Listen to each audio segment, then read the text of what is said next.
ఉత్కంఠకు తెరపడింది. దానికి సంబంధించిన breaking news మనం చూస్తున్నాం. కూటమి ప్రభుత్వం ఖాతాలో విశాఖ మేయర్ పీఠం వెళ్ళింది. జీవీఎంసీ మేయర్ పీఠాన్ని దక్కించుకుంది కూటమి ప్రభుత్వం. మేయర్ పై అవిశ్వాస తీర్మానం నెగ్గింది కూటమి.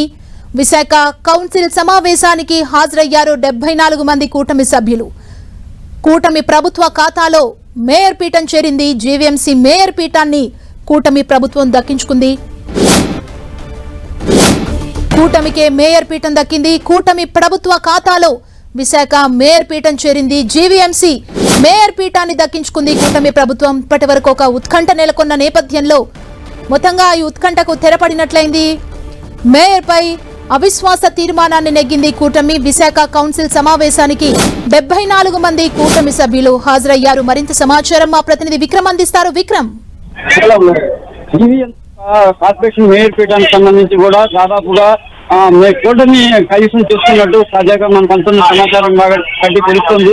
ఏదైతే కార్పొరేషన్ సంబంధించి 74 మ్యాజిక్ ఫిగర్ అవసరం ఉందో ఆ 74 మ్యాజిక్ ఫిగర్ ను కూటమికి సంబంధించిన సభ్యులు బలాన్ని ప్రదర్శించడంలో సక్సెస్ అయ్యారు.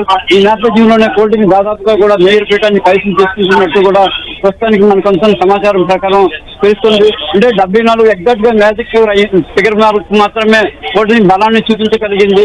74 పైబడి తీసుకురావాలని చాలా ప్రయత్నాలు కూటమి గత కొన్నాళ్ళుగా కూడా ప్రయత్నం చేసినప్పుడు కూడా సక్సెస్ కాలేకపోయారు. అయితే అవసరమైనటువంటి మ్యాజిక్ ఫిగర్ ఎగ్జాక్ట్ గా 74 మాత్రమే తెచ్చుకొని మేయర్ పీఠంలోని కైవసం చేసుకునే దిశగా దాదాపు అన్ని ఏర్పాట్లు జరిగినాయి. ప్రస్తుతం మనం చూడవచ్చు జీవీఎంసీ వద్ద పెద్ద ఎత్తున సంబరాలు చేసుకోవడానికి ఏర్పాట్లు జరుగుతున్నాయి. పెద్ద ఎత్తున కూటమికి సంబంధించినటువంటి నాయకులు కార్యకర్తలు చేరుకొని తాలూకా ఉత్సాహాన్ని ప్రదర్శించబోతూ ఉన్నారు. ఏదైతే ప్రస్తుతం మనం చూడవచ్చు సీఎం రమేష్ విద్య చిహ్నాన్ని చూపిస్తూ ఉన్నారు. బయటకు వస్తూ కూడా అంతపల్లి ఎంపీగా ఉన్న సీఎం రమేష్ చేరుకొని తన విజయ చిహ్నాన్ని ఆయన చూపిస్తూ ఉన్నారు. గ్రేటర్ విశాఖ కార్పొరేషన్ తాలూకా ఈ మేయర్ పీఠాన్ని కైవసం చేసుకున్నామని చెప్పి ఆయన విజయ చిహ్నాన్ని చూపిస్తూ బయటకు వచ్చి సంకేతాలను ఇస్తూ ఉన్నారు. ఎగ్జాక్ట్ గా 74 మ్యాజిక్ ఫిగర్ వరకు మాత్రమే కూటమి తెచ్చుకోగలిగింది. ఎక్స్ట్రా తెచ్చుకోవాలి 74 నుంచి 76, 78 వరకు చేయాలని చెప్పి అనేక ప్రయత్నాలు చేసినప్పటికీ కూడా సాధ్యం కాలేదు. మరోవైపు వైసీపీకి సంబంధించి తమ బలాన్ని తమ కార్పొరేటర్లను కాపాడుకోవాలి, కూటమికి మద్దతు కలగకుండా కూడా ఎన్నో ప్రయత్నాలు చేసినప్పుడు కూడా అది సాధ్యం కాలేకపోయింది. ఈ పరిస్థితుల్లోనే ఇప్పుడు ప్రస్తుతానికి ఈ తమ విశాఖపట్నం మేయర్ పీఠాన్ని వైసీపీ చేజార్చుకున్నటువంటి పరిస్థితి ఇక్కడ ప్రస్తుతం నెలకొంది. ఈ పరిస్థితుల్లో ఇక్కడ సీఎం రమేష్ కూడా మీడియాతో మాట్లాడడానికి సిద్ధంగా ఉన్నారు. ఏ రకంగా ఈ విజయాన్ని సాధించాము, ఏ రకంగా కూడా ముందుకు వెళ్తున్నారు అనే దానికి సంబంధించి చెప్తూ ఉన్నారు. కాసేపట్లోనే సంబరాలు చేసుకోవడానికి కూడా ఇక్కడ తగ్గిస్తున్న కూటమికి సంబంధించినటువంటి నాయకులు కార్యకర్తలు చేరుకున్నారు. విశాఖపట్నం కార్పొరేషన్ అనేది విశాఖపట్నం కార్పొరేషన్ అనేది అన్ని రాజకీయ పార్టీలకు ప్రతిష్టాత్మకంగా మారింది. ఎలాగైనా సరే ఈ కూటమి సీఎం రమేష్ కూడా మాట్లాడుతున్నారు మీడియాతో పాటు.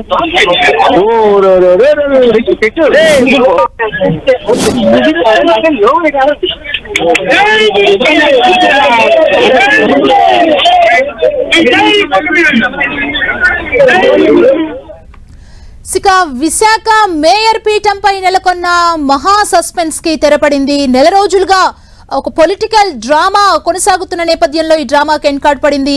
కూటమి ప్రభుత్వం జీవీఎంసీ మేయర్ పై పెట్టిన అవిశ్వాస తీర్మానం నెగ్గింది. దీంతో మేయర్ పీఠం కూటమి ప్రభుత్వ ఖాతాలో చేరింది. GVMC in charge commissioner collector Harindra Prasad అధ్యక్షతన కౌన్సిల్ ఇవాళ ప్రత్యేకంగా సమావేశమైంది. ఈ సమావేశానికి 74 మంది కూటమి సభ్యులు హాజరయ్యారు. అవిశ్వాస తీర్మానానికి మద్దతుగా ఓటేశారు.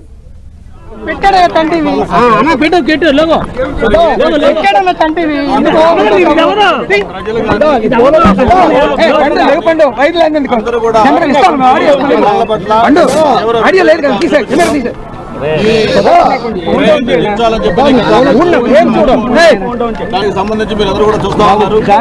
ఏదైతే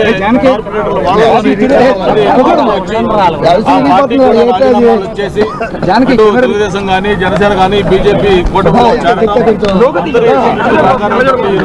ఏదైతే కూటమి ఇచ్చిన ఏదైతే కావాలో అందరూ కూడా దాన్ని విజయవంతం చేశారు.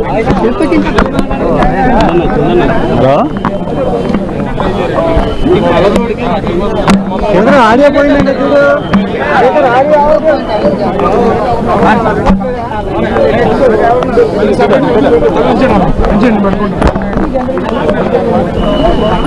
మళ్ళీ తీసుకున్నాం.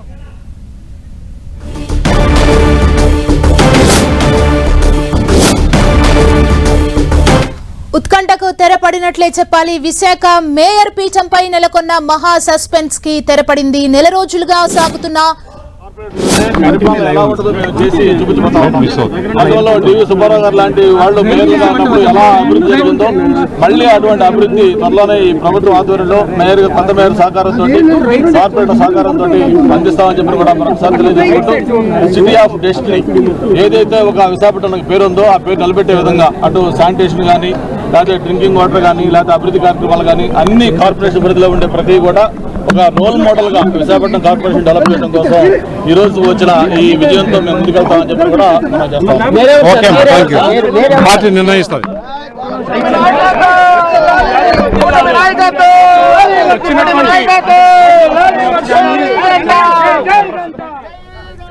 విశాఖ మేయర్ పీఠంపై నెలకొన్న మహా సస్పెన్స్ కి తెరపడింది. జీవీఎంసీ మేయర్ పీఠాన్ని కూటమి ప్రభుత్వం దక్కించుకుంది. దాదాపు నెల రోజులుగా సాగుతున్న పొలిటికల్ డ్రామాకి ఎన్కాడ్ పడింది. కూటమి ప్రభుత్వం జీవీఎంసీ మేయర్ పై పెట్టిన అవిశ్వాస తీర్మానం నెగ్గింది.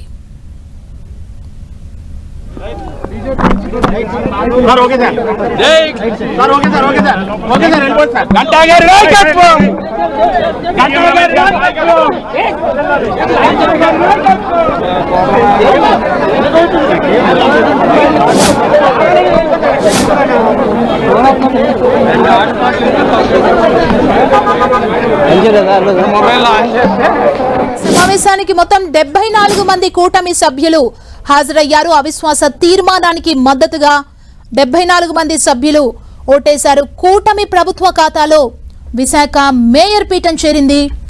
విశాఖ మేయర్ పీఠంపై నెలకొన్న మహా సస్పెన్స్ కి తెరపడిందని చెప్పాలి. నెల రోజులుగా సాగుతున్న పొలిటికల్ డ్రామాకి ఎన్కాడ్ పడింది. కూటమి ప్రభుత్వం జీవీఎంసీ మేయర్ పై పెట్టిన అవిశ్వాస తీర్మానం నెగ్గింది. దీంతో మేయర్ పీఠం కూటమి ప్రభుత్వం ఖాతాలో చేరింది. కూటమి సభ్యులు సంబరాలు చేసుకుంటున్నారు. GVMC in charge commissioner collector Harindra Prasad అధ్యక్షతన కౌన్సిల్ ఇవాళ ప్రత్యేక సమావేశమైంది. మరింత సమాచారం తెలుసుకుందాం.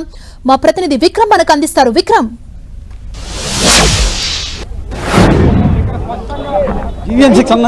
జీవీఎంసీకి సంబంధించినటువంటి కార్పొరేషన్ ఎన్నికలు కూటమి మేయర్ పీఠాన్ని అయితే కైవసం చేసుకుంది. ప్రస్తుతం ఇక్కడ మనం చూస్తూ ఉన్న కార్పొరేషన్ దగ్గర టీడీపీ అంతా కూడా సంబరాలు చేసుకుంటూ ఉన్నారు. ఏదైతే సీఎం రమేష్, గంటా శ్రీనివాసరావు బయటకు వచ్చి తమ కూటమి సంబంధించినటువంటి పార్టీ పూర్తి స్థాయిలో కూడా బలాన్ని నిరూపించింది. ఈ నేపథ్యంలో మేయర్ పీఠాన్ని కైవసం చేసుకున్నామని చెప్పి కూడా చెప్తూ ఉన్నారు. ఏదైతే మ్యాజిక్ ఫిగర్ 74 అవసరం ఉంటుందో ఆ 74 మ్యాజిక్ ఫిగర్ను సంపాదించుకున్నామని చెప్పి చెప్తున్నారు. ఇటీవల కాలంలో ఏదైతే వైసీపీని వీడి టీడీపీలో కొంతమంది చేరడం జరిగింది. మాజీ మంత్రి అవంతి శ్రీనివాసరావు కుమార్తెతో పాటుగా వంశీ, అదేవిధంగా బెహ్రా భాస్కర్ రావు పార్టీని చేరారు. ఈ రకంగా కూడా చేరడం ద్వారా కూటమి తన బలాన్ని పెంచుకోగలిగింది. ఈ నేపథ్యంలో బలాన్ని పెంచుకోవడం ద్వారా కూడా మ్యాజిక్ ఫిగర్కు చేరుకుంది. ఎగ్జాక్ట్గా ఏదైతే మ్యాజిక్ ఫిగర్ 74 ఉందో 74 మార్కు ఖచ్చితంగా బలాన్ని చూపించగలిగింది. ఈ నేపథ్యంలో కాలం చూపించడంతో కలెక్టర్ మేయర్ పీఠానికి సంబంధించి కూడా కూటమి ఏదైతే అవిశ్వాస తీర్మానం ఇచ్చారో అవిశ్వాస తీర్మానం నెగ్గినట్టు కూడా కలెక్టర్ హాస్పిటల్లో ప్రకటించే అవకాశం ఉంది. విక్రమ్, మొత్తానికి ఉత్కంఠకైతే తెరపడింది. కూటమి తరపున మేయర్ గా ఎవరిని ఎన్నుకునే అవకాశం కనిపిస్తోంది? కూటమికి సంబంధించి మేయర్ పదవికి రేసులో చాలామంది నాయకులు ఉన్నారు. అయితే కనుక దీనికి సంబంధించి అనేక సామాజిక రాజకీయ సమీకరణాలను పరిగణలోకి తీసుకుంటున్నారు.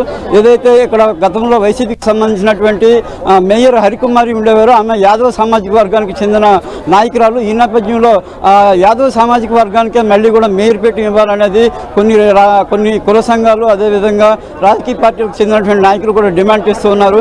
అయితే స్పష్టంగా టీడీపీలో ఉన్నటువంటి పరిస్థితులు మనం చూసుకుంటే కనుక గతంలో జీవీఎంసీ ఎన్నికలు జరిగినప్పుడు మేయర్ అభ్యర్థిగా ఇండైరెక్ట్గా కూడా పీలా శ్రీనివాసరావు వ్యక్తి ఉంటారని చెప్పి కూడా పార్టీ అప్పట్లో సంకేతాలు ఇచ్చింది.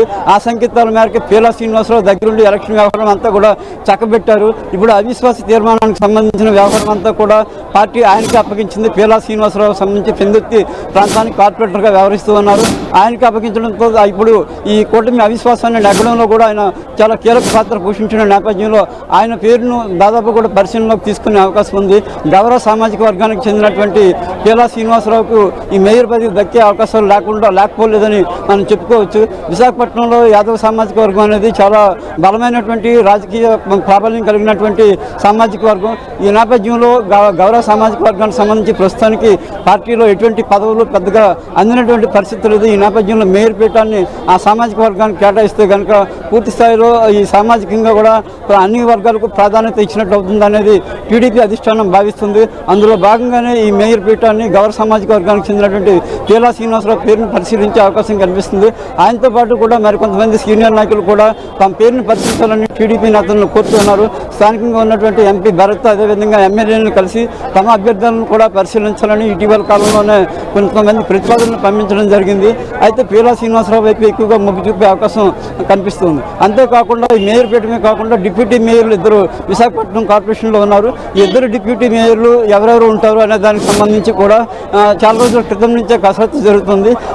డిప్యూటీ మేయర్లకు సంబంధించి కూడా ఇద్దరు ఉంటారు. ఇద్దరులో రెండు రాజకీయ పార్టీలు జనసేన అదేవిధంగా టీడీపీకి సంబంధించి రెండు పార్టీల నుంచి డిప్యూటీ మేయర్లు ఎందుకు చేయాలనేది ఆయా పార్టీల తాలూకు అధిష్టానం ఆలోచన చేస్తుంది. ఈ రకంగా కూడా అంటే మొదట బీసీ మహిళ మేయర్గా ఉండేది హరికుమారి. ఇప్పుడు గౌరవ సామాజిక వర్గం చెందిన కేలా శ్రీనివాసరావును మేయర్ని చేస్తే మళ్ళీ విశాఖపట్నం డిప్యూటీ మేయర్గా కూడా మహిళలకు అవకాశం కల్పించాల్సి ఉంటుంది అనేది ఒక ఆలోచన. ఆ నేపథ్యంలోనే ఈ సామాజిక వర్గంగా చూసుకుంటే కనుక జనసేన పార్టీకి చెందినటువంటి మహిళా నాయకురాలు ఎవరైనా సరే కార్పొరేటర్లో ఉంటే వాళ్ళకి డిప్యూటీ మేయర్ ఇచ్చే అవకాశం ఉంది. దీనికి సంబంధించి విశాఖ సౌత్ ఎమ్మెల్యే వంశీకృష్ణ శ్రీనివాస్ ఇప్పటికే ఆ పార్టీతో చర్చలు జరిపారు. అంతేకాకుండా గ్రేటర్ విశాఖ పరిధిలో ఉన్నటువంటి జనసేన ఎమ్మెల్యేలంతా కూడా కార్పొరేటర్తో సమావేశమయ్యి అందరూ అభిప్రాయాలను కూడా తీసుకున్నారు. డిప్యూటీ మేయర్గా సామాజిక వర్గాల పరంగా ఎవరిని తీసుకుంటే బాగుంటుందనే దాని మీద నిన్ననే సమావేశం ప్రత్యేకంగా నిర్వహించి అందరూ అభిప్రాయాలు తీసుకున్నారు. అయితే ఎవరిని ఎంపిక చేస్తారనేది కూడా చూడాల్సి ఉంది. దాంతోపాటు టీడీపీకి చెందినటువంటి మరో డిప్యూటీ మేయర్ని కూడా ఇవ్వాల్సి ఉంటుంది. టీడీపీలో డిప్యూటీ మేయర్ ఏ సామాజిక వర్గం ఇస్తారు, ఏ రకంగా వెళ్తారు, యాదవ్ సామాజిక వర్గం మేయర్ పీఠాన్ని కలిసి యాదవ్ సామాజిక వర్గం నుంచి మేయర్ పీఠాన్ని తీసుకున్న నేపథ్యంలో డిప్యూటీ మేయర్ టీడీపీ తరఫున యాదవ్ సామాజిక వర్గానికి ఇచ్చే అవకాశం ఉందని కూడా తెలుస్తుంది. Thank you Vikram.